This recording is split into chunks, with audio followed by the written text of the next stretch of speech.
기름 받겠습니다. 네, 네, 박수로 맞으세요. 네, 천천히 해보세요. 네, 네, 네. 안녕하세요, 스님. 네. 60개 한불극성입니다. 네, 네. 스님, 제가 아는 분 중에 최근에 명상 수행을 시작한 분이 계신데요. 네. 수행 잘하고 계시냐고 물었더니 네. 명상을 하는 중에 네. 유난히 왼쪽 팔 다리가 저리고 아프다고 하더라고요. 네. 몸이 한쪽만 아픈 이유가 있을까요? 네, 박수로 맞으세요. 네, 고맙습니다. 네. 여러분들 있죠, 중요한 게 있어요. 참선을 하다 보면 고장난 부분들이 자꾸만 떠오릅니다. 저도 옛날에 교통사고가 나서 한쪽 다리 굉장히 아팠었는데 정말 참선하다 보면 진짜 너무너무 아프더라고요. 중요한 게 있는데요. 항상 여러분들이 생각하실 건 우리가 참선하면 고요에 앉아 있잖아요. 그죠? 고요에 앉아 있으면 뭐죠? 이 허공 자체가 부처님이라잖아요. 천수천한 관자재부설 그러잖아요. 그죠? 그러면 부처님이 내 몸과 마음을 어루만져요. 내가 고요히 부처님 만나고 있으니까. 부처님과 하나니까. 육신이 캡슐이라고 그랬잖아요. 그죠? 그러면 우리가 천수에 나오죠. 나무 칠구지 불모 대준제보살 부처님의 어머니라고 하잖아요. 칠구지는 무량하다는 뜻이란 말이에요. 무한한 모든 중생들이 부처가 되려고 마음을 내고 보리심을 내고 발심을 하고 수행을 시작하게 되면 그가 수행을 낸 순간서부터 이 발심을 한 순간서부터 부처님 될 때까지 끊임없이 내가 그들을 도와서 성불케 하겠다. 이게 불모보살이에요. 대준제보살이라고. 부처님의 어머니야. 어머니는 항상 뭐죠? 우리 항상 뭔가 사랑의 눈으로 지켜보시잖아요. 지금 부처님께서 우리를 다 지금 지켜보고 계세요. 근데 우리가 까맣게 모르고 있죠. 근데 만약에 어떤 사람이 참선한다고 딱 내가 명상을 해보겠다 앉았단 말이에요. 그 어떻게 했어요? 과거에 어렸을 때부터 뭔가 운동을 하거나 뭘 하거나 할 때 뭔가 하니 네, 우리는 너무나 많이 막혀있는 부분이 제가 딱 참선을 시켜보면 안 돼요. 차크라나 마르마 경락 그러니까 스님들이 다 산중에 계신 분들이 한의학이나 이런 데 상당히 뭔가 해박한 지식을 가지고 있는 게 산에 있으면 몸에 고장나면 어떻게 돼요? 그럼 자기가 치료해야지 누가 치료해줘? 거기 한의원이 있어 병원이 있어 뭐 서울대학병원이 있어 뭐가 있어요? 거기 살면 죽어요. 제가 덕유산에 올라갔다 얘기했잖아요. 토굴이 하나 좋은 거 있다 그래서 거기 좋은 데다 뭐 올라갔다니까요. 해골바가지가 뒹굴뒹굴 굴러다니더라고요. 거기서 죽으면 아무도 치워줄 사람이 없어요. 깊은 곳인데 그래서 제가 해골바가지 다 치워가지고 모아가지고 거기다 뭔가 누군지 나도 모르지. 전생에 무슨 인연인지 모아서 내가 나무 해가지고 구덩이 파가지고 화장해 주겠습니다. 그러니까 스님이 다 나름대로 몸에 뭔가 어떤 지견을 가지고 한의학이라거나 그러니까 참선하다 보면 막 고통스러운 게 부처님이 어루만졌는데 고통이라는 건 뭐죠? 나아가는 과정이거든요. 절대로 여러분이 참선하다 뭐 하다가 고통스럽다고 포기하면 안 됩니다. 그러면 어떻게 되는 거 아니? 몸 안에 있는 세포가요. 중요한 게 있어요.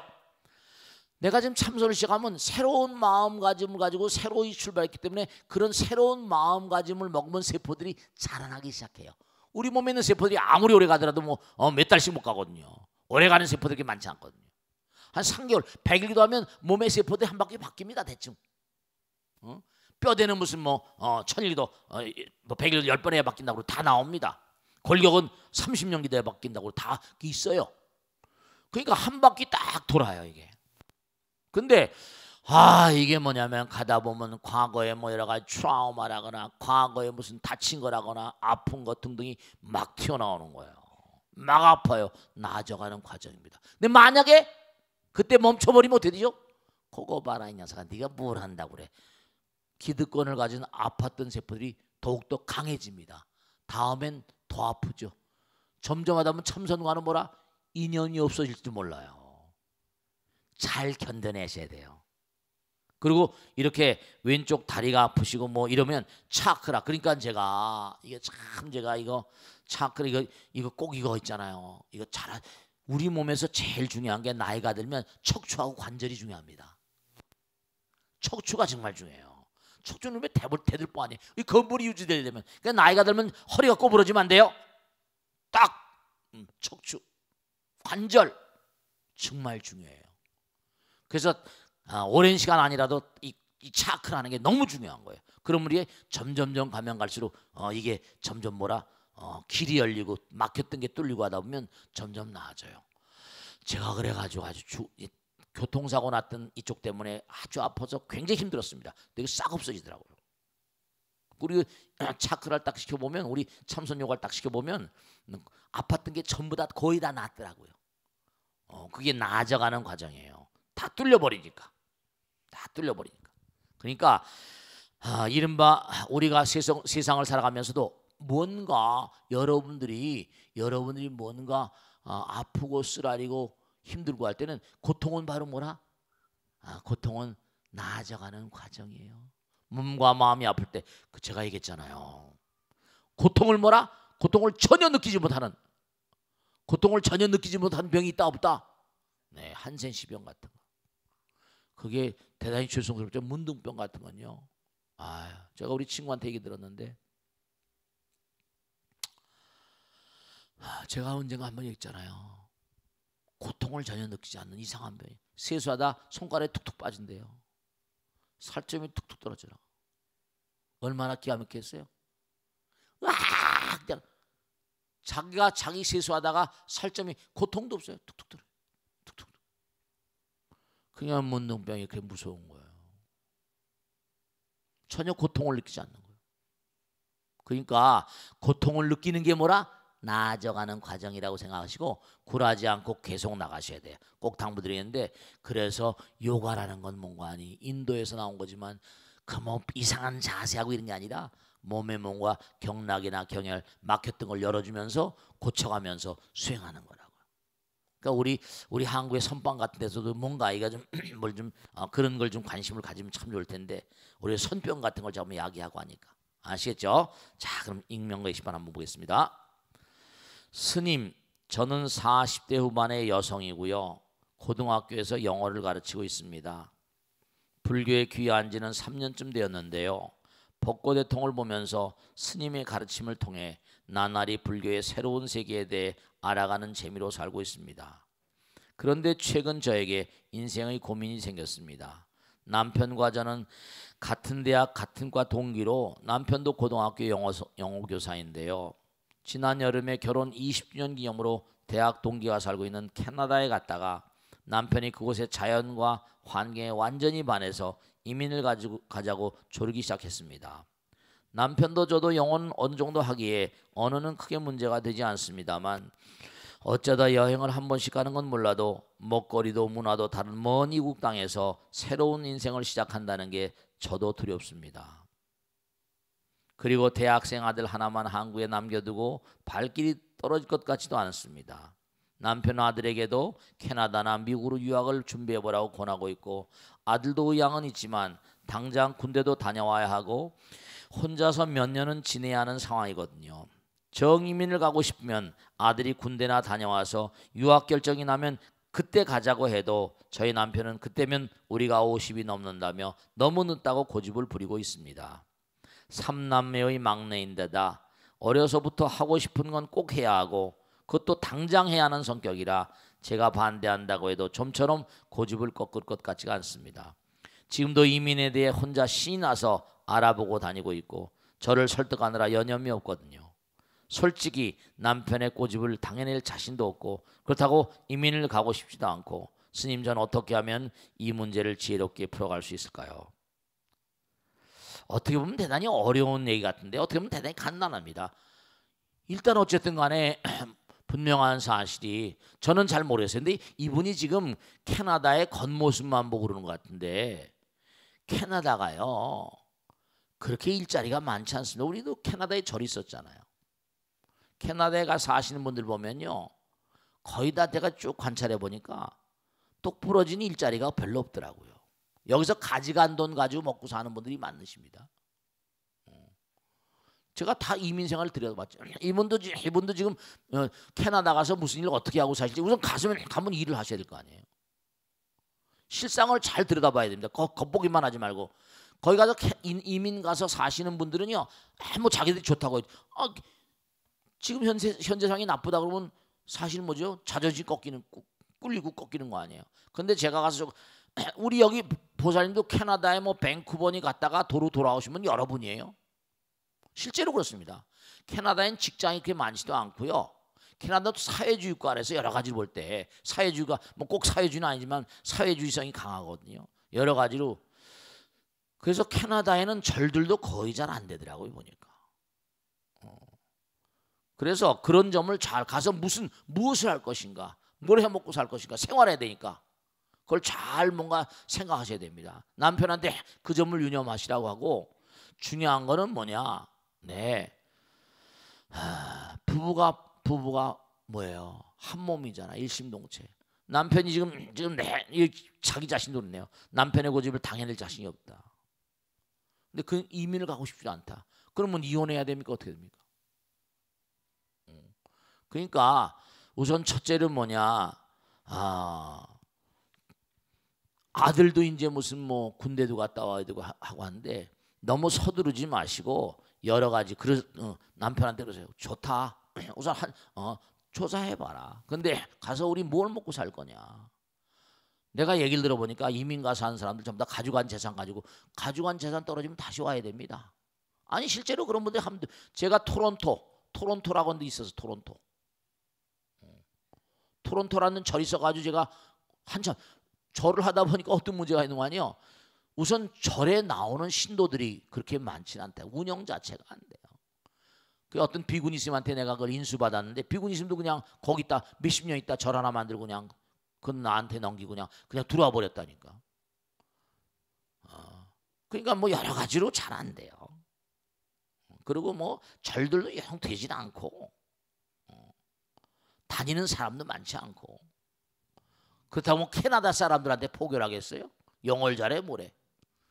절의 경우는 그렇고 이분이 영어를 좀 한다고 그러는데 또 현지에 가서 영어가 얼마 할지 모르겠지만 또 무슨 뭐 여러 가지 배워야 되고 천상 교민들끼리 어울리는데요. 교민들 대상으로 먹고 살기 힘듭니다. 어디 가도 마찬가지. 제가 미국에도 뭘 보면 미국에 가서 뭐 한다든 난 참 웃기는 게 미국 가서 공부를 하잖아요. 그럼 미국에서 쭉 미국에 뼈를 묻을 각오를 하는지 또 돈 벌어서 한국에 가겠다는 사람들 많이 있다니까요. 그거 안 돼요. 요즘엔 영어 시대니까 뭐 아이들이 영어 공부하고 요즘엔 또 한국말 못하면 뭐라 뭐 좋은 데서 뽑지도 않아요. 한국말도 잘 알아야 된다니까. 그러니까 남편한테 그러세요. 철저히 좀 알아봐라. 모험이 아니다 인생은. 갔다가 돌아온 사람 수태 많다고 들었고 정말로 그러니까 요즘에 중국에서 말이죠. 또 하나 중국도 몽관이 불안한 게 많잖아요. 제가 다 얘기를 듣고 있거든요. 중국에도 이제 이른바 부패가 극심하거든요. 돈 모아가지고 지난번에 그랬잖아요. 캐나다나 미국 땅을 막 삽니다. 집을 막 사고요. 부동산 투자처럼 막 한다니까요. 그러니까 그 같은 경우니 그래가지고 이제 문제가 막 거기 땅값을 막 올려놓고 집값을 올리는 거예요. 집값을 올리고 막 올려가지고 상당히 거기서 막 그냥 막 부동산 값 올린다고 막 난리치고 막 세금도 많이 물리고 그러잖아요. 그러니까 충분히 가서 뭘 먹고 살 것인가. 직업이 그렇게 뭐 이렇게 먹고 살 게 많지가 않더라고요. 제가 보니까. 그러니까 여러 가지로 잘 충분히 해가지고 조사를 하신 다음에 그렇게 하셔야 될 거라고 제가 꼭 당부해 말씀드립니다. 지금 뭐 잘 모르셔서 물론 경치는 좋고 다 좋고 공기도 좋고 다 좋은데요. 그거 가지고 먹고 살 수는 없잖아요. 충분히 뭔가 잘 연구를 하시길 당부드립니다. 아셨죠? 자, 그럼 질문 한번 받아보겠습니다. 네. 61기 안신명입니다. 네, 고맙습니다. 불자로서 이기심을 버리고 되도록 많이 나누면서 살려고 노력을 하고 있는데요. 네. 솔직히 말씀드려서 어떨 때는 나만 너무 손해보고 사는 게 아닌가 싶은 생각이 들 때도 있습니다. 네. 나도 이롭고 남도 이롭게 그 균형을 좀 잘 맞추는 법에 대해서 가르쳐 주시면 감사하겠습니다. 네, 박수로 만족했습니다. 네. 근데 이렇게 생각을 한번 해보세요. 물론 시간은 걸릴 겁니다. 근데 우리가 지금 계속 공부한 건 뭐냐면은 오늘도 계속 공부한 환희행, 여익행 그랬잖아요. 남들에게 이익되게 하고 그죠? 남들에게 거스르지 아니하고 그다음에 절대로 굴하지 않는 그런 행을 지금 공부하고 있잖아요. 근데 이렇게 말씀이면 그렇죠. 항상 우리가 삶을 사는데 내가 가진 재원은 한정이 돼 있잖아요. 그래 안 그래요? 그러니까 내가 이제 가진 재원은 뭔가 무한하지 않고 한정이 돼 있으니까. 그러니까 뭐냐면 어떻게 하면 뭔가 하니 아낄 수밖에 없지, 그지? 그래 안 그래요? 아낄 수밖에 없어요. 근데 뭐 아끼는 건 전혀 뭐 나쁠 게 없죠. 근데 아까 말씀하신 대로 뭔가 내가 남에게 베풀고 하려고 하는데 참 이거 손해 나는 것 같고 뭐 말이죠. 근데 언젠가도 말씀했지만 부처님은 다 보고 계시다고 그랬잖아요. 실제로 그래요. 제가 언젠가도 법회 때 한번 말씀했잖아요. 지금도 저승에 좋은 데 가 계시겠지만은 정말 부처님이 다 보고 계세요. 그러니까 정말 내가 상대방한테 꼭 손해보는 것 같아. 근데요, 부처님 나라엔 팔풍, 이익과 손해 개념이 떨어집니다. 첫째는 뭐냐면 내가 전생에 그 사람한테 빚을 졌을지도 몰라요. 그리고 내가 만약에 그 사람에게 이익을 끼쳐주면 부처님은 다 계산하고 있어요. 부처님 믿으세요. 그러니까 그냥 빈 마음으로 이익과 손해를 따지는 마음 아니고 그냥 주고 줄 때 줄 수 있으면 주고. 근데 참 이 중도라는 게 중심을 잡는다는 게 항상 팔이 안 오르고 보니까요. 그러니까 부처님께서는 이렇게 말씀하셨어요. 지금 질문하신 대로 하면 내가 돈을 보면 세 부분으로 암기에 나오는 세 부분을 놓는 거예요. 첫째로 생활비에 쓰는 겁니다. 아시겠죠? 두 번째는 미래를 위해서 3분의 1 놔두고 하나는 3분의 1은 이른바 저축하는 거예요. 무슨 말씀인지 알겠죠? 그러면 3분의 1로 나누잖아요. 그죠? 그럼 3분의 1 중에 하나에 뭐라? 저축하는 것 가운데 내가 줄 수 있는 한계에서 먹고 살아야 되는 거 있잖아. 먹고 살아야 되는 거 있고 또 일 앞으로 나가려면 또 필요한 게 있잖아. 너무 투자하고 하는 것도 과욕으로 하진 마시고요. 3분의 1은 생활비. 스님 생활비로 다 들어간대요. 이렇게 말씀하시는 분이 계세요. 자, 앞으로 우리나라는 경제가 전 세계적으로 마찬가지입니다만 인구는 자꾸만 늘어나고 경제가 활성화되기가 쉽지가 않을 겁니다. 저성장의 늪에 떨어져서 계속 어려울지 몰라요. 그러니까 가능한 한 있는 사람이 너무나 많이 가지고 있거든요. 가능한 한 내핍 생활할 수가 밖에 없어요. 옛날에 우리가 언제부터 잘 살았어요. 그러니까 내핍 생활하면서 또 3분의 1은 3분의 1 또 미래를 위해서 대비하면서 저축을 쓰면 저축이 안 되는데요.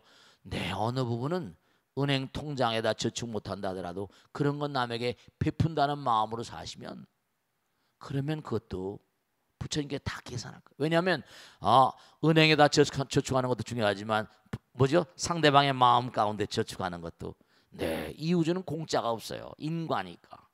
그래서 어쨌든 간에 중요한 건 내가 베풀고 봐야 됩니다. 선견, 자제, 주동자, 구조구바, 명지사 오늘 공부한 대로. 그러니까 꼭 당부드리겠는데 여러분죠, 이 세상을 살면서 우리는 혼자 살 수가 없습니다.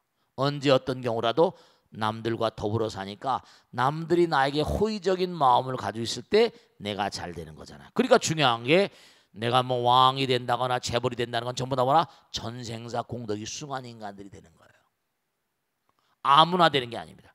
재물에 자유롭거나 권력에 자유롭거나 많은 사람을 잘 다스리고 이게 전부 다 화엄경이라는 게 부처되는 끊임없는 뭐라? 진보의 어떤 차원을 나아가는 가르침이라고요. 아시겠죠? 어쨌든 간에 아무리 어렵더라도 우리 공부했잖아요. 아무리 어렵고 힘들더라도 공덕은 지어야 되는 거야. 오늘 무진 복덕장 해탈문 끊임없이 복덕을 쌓아가는 그런 삶을 얘기하고 있잖아요. 결국은 그래서 무한이 되는 거예요.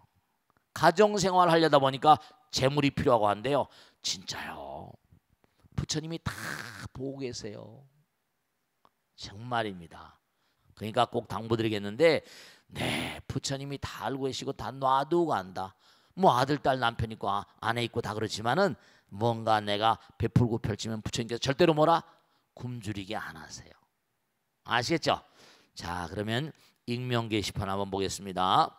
스님, 저는 벚꽃대통을 무척 사랑하는 40대 후반의 주부입니다. 제게는 외삼촌이 한 분 계신데요. 친가 쪽 아버지 형제분이 3남 4녀로 명절마다 한 번씩 모이면 온 집안이 떠들썩한 데 비해 외가는 큰 외삼촌과 큰 이모 되시는 분들이 모두 아주 어렸을 때 병으로 세상을 떠나셨고, 게다가 저희 외할아버지와 외할머니도 어머니가 초등학생 무렵에 돌아가셔서 외삼촌 한 분과 저희 어머니 이렇게 남매만이 서로 의지하며 자랐다고 합니다. 사정이 그렇다 보니 어머니보다 3살 위인 외삼촌께서는 하나뿐인 동생을 무척이나 아끼셨고, 저와 제 남동생도 태어났을 때부터 무척이나 예뻐해 주셨습니다. 그런데 얼마 전 외삼촌이 길을 가다가 쓰러져서 응급실에 실려가셨습니다. 젊었을 때 뇌경색으로 쓰러진 적이 있어서 다들 긴장을 했는데 막상 정밀 검사를 해보니 혈관 쪽은 괜찮은데 암이 상당히 진행돼 수술조차 힘들다는 거였습니다. 며칠 사이에 너무나 수척해진 외삼촌을 뵙고 병원에서 나오는데 집에까지 오는데 내내 눈물이 계속 쏟아지더군요. 저도 이렇게 마음이 힘든데 저희 어머니는 오죽하시겠습니까? 사촌 오빠께서 전화로 외삼촌의 상태를 듣고 나서도 담담하신 것 같아 다행이다 싶었는데 문병을 다녀온 이후로부터 아예 자리를 펴고 누우셨습니다. 밤에 잠도 못 이루시는 것 같고 저러다 눈물이 메마르지 않을까 싶을 정도로 너무 많이 우시고요. 여전히 툭하면 눈물을 흘리고 계십니다. 외삼촌이 앞으로 얼마나 저희 곁에 머물러 주실지 가늠조차 힘든 상황에서 많은 사랑을 받은 조카로서 외삼촌께 어떻게 해드리면 좋을지, 또 저희 어머니를 위해서도 어떻게 해야 할지 스님께서 가르쳐 주시면 고맙겠습니다. 이게 참이 죽음을 앞두거나 중병에 걸리신 분들이 이렇게 대하는 게 참 어려운 일입니다. 여러분 있잖아요. 우선 먼저 꼭 당부드리겠는데 나이가 드시거나 젊거나 간에 종교를 꼭 가져야 됩니다. 왜냐하면 다른 것보다 죽음을 앞서서는요 종교가 힘을 쓰더라고요. 그리고 중병에 걸리거나 몹쓸병에 걸려서 이겨나지 못할 상황이 되면 그땐 또 이른바 나름대로 종교가, 나는 뭐 종교라고 해서 불교만을 꼭 국한하는 건 아닙니다. 종교라는 건 뭐냐면 죽음 다음의 세상 내세관이 있잖아요. 이 내세관을 분명히 가진 사람들은 죽음 앞에서도 비교적 당당합니다. 살아생전에 에이 죽으면 그만이지 그게 아니고, 이분은 이제 이렇게 종교를 얼마나 여기 이제 벚꽃 대통에 이렇게 투고를 하시고 하셨으니까 그래도 이제 신심이 장하신 분이 보선 40대 후반이니까 50이 다 되셨네요. 그러니까 어머니는 아마 20대 이렇게 하면 7, 80대 되셨겠네요. 삼촌도 그쯤 되 계셨겠죠. 3살 위라고 그러셨으니까. 그러니까 우선 종교를 가지고 계신 분들이라고 한다면 돌아가신 분들 말씀이죠. 돌아가신 분들을 다루는데 돌아가신 분 모신데 두 가지가 아주 중요한데요. 하나는 뭐냐면 이른바 여기 쭉 제가 읽어보니까 이른바 허심탄회하게 얘기를 나누셔야 됩니다.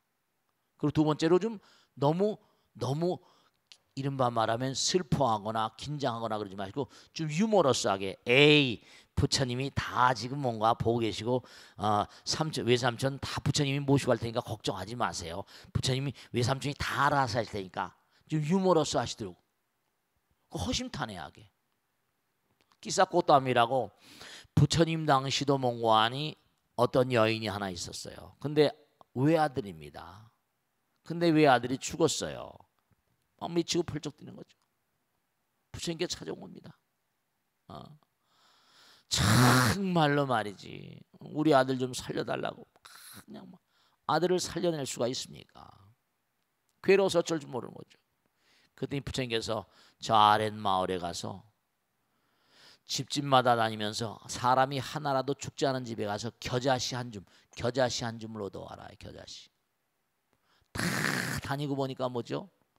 한 사람도 집집마다 돌아가시지 않은 분이 안 계시는 거예요.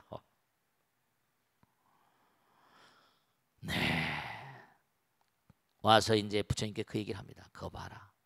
누구나가 이 땅에 태어난 사람은 나이 어리거나 많거나 다 떠나게 돼 있다. 근데 이 세상을 떠난 다음에 뭔가 나쁘다 좋다가 문제가 아니라 누구나가 다 가는 길인데 너무 슬퍼하지 말아라. 너무 슬퍼하지 말아라. 중요한 건 E.Q. 로스라고 해서 엘리자베스 큐블 로스라는 유명한 그런 그 스위스의 여자 의사가 있었는데요. 이 사람이 죽음에 임박한 사람들의 심리 상태를 오랜 세월 동안 조사했습니다. 근데 처음엔 뭔가니 처음엔 뭐라? 이 로스의 그 얘기를 보면 처음엔 막 왜 나한테 이렇게 죽음이 왔냐고 막 부정하고 난리치는 겁니다. 왜 나에게 일을 한참 할 텐데 그죠? 왜 나에게 이렇게 죽음이 덮쳐왔냐고. 죽음을 막 원망하고 부정해요. 분노합니다. 근데 죽음에 대해서 분노해봤자 소용이 있다 없다? 소용이 없거든요. 그러면 날 살려주시면 내 재산의 반을 드리겠습니다. 이렇게 타협을 하기 시작합니다. 날 좀 살려주시면 내가 나가서 착하게 살겠습니다. 이렇게 타협을 해요. 그러다가 또 뭔가 하니 이제 의기소침하고 우울해집니다. 그리고 결국 뭔가 하니 의기소침한 상태에서 죽음을 수용하다 죽어갑니다. 이게 다섯 단계라고요. 죽음의 5단계. 그래서 부정, 분노, 그 다음에 타협, 우울, 의기소침, 그 다음에 수용 이렇게다.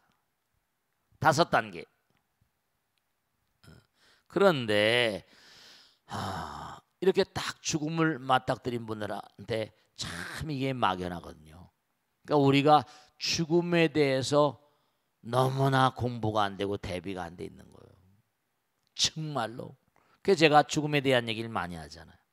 근데 죽음 다음에 우리는 뭐라? 공부를 많이 했잖아요. 우리는 뭐라? 죽어도 죽지 않는 존재라고 수두시 얘기했잖아요. 우리는 영혼을 가는 존재예요. 100년 정도는 뭐라? 전생에 없다라는 거고 여기서 지은 대로 또 뭐라? 모든 종교, 그러니까 탁월한 이른바 고등 종교라고는 모든 종교는 내세관이 다 있잖아요. 천당이니 지옥이니 어쨌든 간에 우리 3계 육도를 얘기했지만 인시알라, 알라신 게 있고요. 그러니까 중요한 게 뭐냐면 중요한 게 허심탄회하게 나이가 드셨으니까 이제 어느 정도 세상을 살아오셨잖아요. 삼촌, 엄마 너무 슬퍼하지 말자. 사람이 다 언젠가 왔다 가는 거 아니야. 옛날 말에도 공수래 공수라 그러잖아. 너무 슬퍼하지 마. 우리들도 너무 괴롭다, 그지? 허심탄회하게 우리 순수하게 인간의 운명인데 어떡하겠어.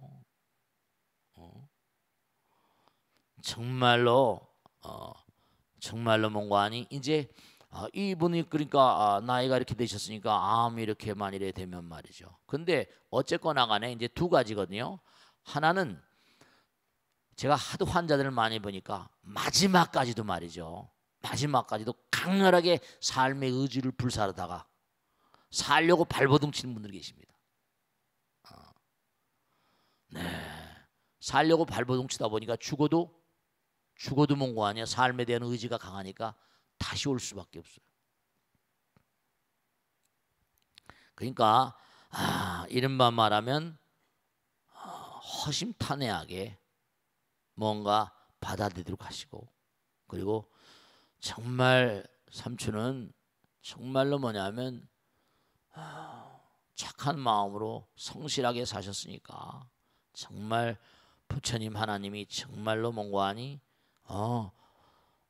잘 그렇게 뭔가 하니 받아들여 줄 거라고 얘기하고, 죽음 앞서서 온 중병자들에게 문병할 때가 문병이라거나 혹은 또 위로할 때가 참 어려운데 말씀이죠. 꼭 이런 얘기를 하세요. 뭐냐면 육신은 쓰러지지만 뭔가 하니 우리는 절대로 뭐라? 영원이라고 하는, 그러니까 부처님도 계시고 하나님도 계시고, 근데 이제 뭐냐면 대체로 보면 죽음을 두려워하는 이유가 삶이 긍정적이지 못할 때 그런 얘기 그러니까요.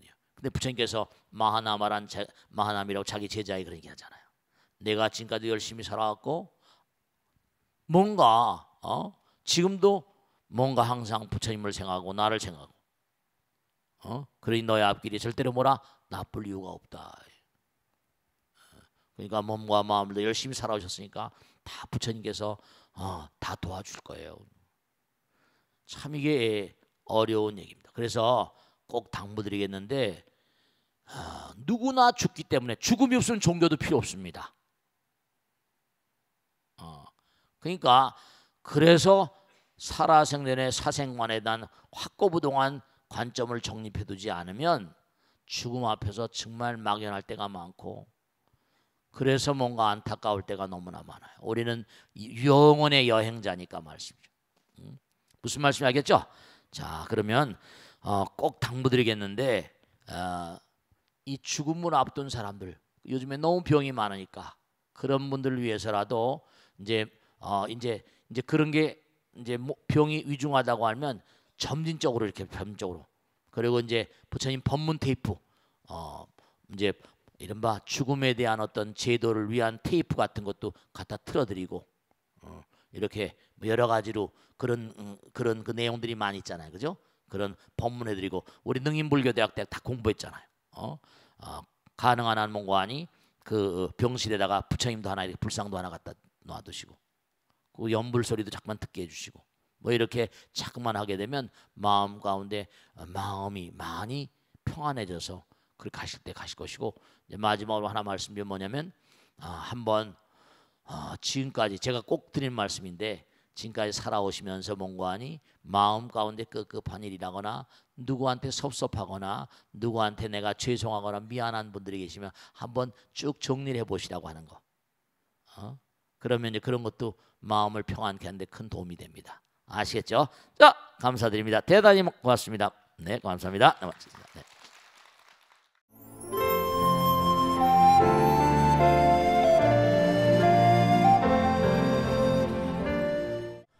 지광 스님과 함께하는 경전 이야기 시간입니다. 오늘은 법화경에서 한 구절을 골랐습니다. 아름다운 내용인데요. 부처님께서 말씀하셨습니다. 전생일을 알고자 하느냐? 금생에 받는 것이 그것이니라. 내생일을 알고자 하느냐? 금생에 짓는 것이 바로 그것이다. 사리부라, 세존께서는 중생으로 하여금 부처님의 지견을 열어 청정케 하려고 이 세상에 출현하며, 중생으로 하여금 부처님의 지견을 깨닫게 하려고 이 세상에 출현하며, 중생으로 하여금 부처님의 지견의 도에 들게 하려고 이 세상에 출현하시느니라. 유명한 법화경의 계시오의 법문인데요. 우리가 불교는 다른 종교하고 좀 특수하잖아요. 뭐가 다른 거 아니? 불교는 전생을 상정하고 우리 모두의 마음 가운데 부처님 계시다고 합니다. 영원 그 자체의 삶을 살아가고 있다. 다만 이제 무명에 가리고 미망 그리고 미혹에 가려서 자기를 깨닫고 있지 못하다, 이렇게 말씀하셨죠. 그러니까 우리가 모두가 다 부처님이라고 한다면 지혜와 자비, 모든 사람들을 하나로, 하나의 마음, 사랑과 자비와 무한의 마음으로 살아야만 하는데, 무명이라는 건 이기심, 그죠? 나밖에 없다, 내가 최고다는 마음 때문에 그렇게 이제 업을 쌓게 되는 거죠. 그 업으로 인해서 과거에 내가 지은 대로 금생에 받고, 금생에 내가 지은 대로 내생에 받는 겁니다. 그래서 그와 같은 사실을 시오입, 정말로 그와 같은 사실을 정말 이 우주의 근본 법을 다 이렇게 열어서 보여주고 깨달음의 세계로 뭔가 나아가도록 하는데 내가 이 땅에 온 목적이 있다, 이러셨습니다. 그러니까 우리가 삶을 도모하면서 항상 안타까운 것은 깨달음이라는 건 무엇이냐? 결국은 삼세 제불보살님들이 하신 말씀이, 이 개체화된 것은 모두가 다 나의 말과 생각과 행동으로 인한 이기심의 소산입니다. 무명의 소산이죠. 그러니까 우리가 본래 부처님을 깨달으면 이 세상은 정말로 아름다운 세상이 될 텐데요. 그래서 부처님 세계를 확연히 열어서 보여주시고 깨달음의 세계로 그렇게 나아가게 하려고 이 땅에 오신 것입니다. 항상 우리가 부처님의 아들, 딸임을 잊지 마시고 열심히 그와 같은 가르침 따라 살아가시길 당부드립니다. 마치겠습니다. 성불하십시오.